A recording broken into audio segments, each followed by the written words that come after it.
大家问千万字，大家要跟大家做伙来捌一日。古早人讲，无听老人言，吃亏在眼前。另外，还有一句话讲，生缘免生水，生水无缘上克亏。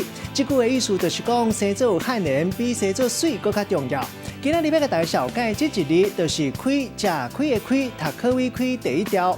古早台语字典解说亏的意思就是损失，咱讲亏损，也有亏失。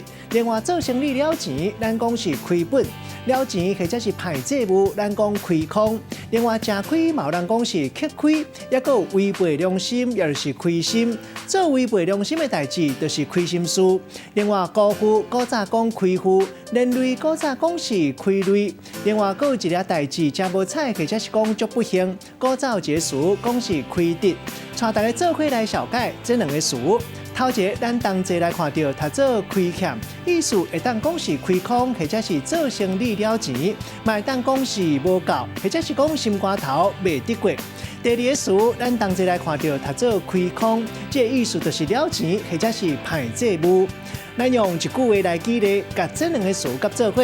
譬如讲，古早一句话讲三代业绩，一代亏空；嘛有人讲三代业绩，一代空空。意思拢是讲头前三代你打拼累积的财产，到后代煞败了，就是讲提醒后代爱珍惜祖公创业的热心，心肝头才袂感觉亏欠。今仔日小解这一日读做亏，提供予观众朋友来参考。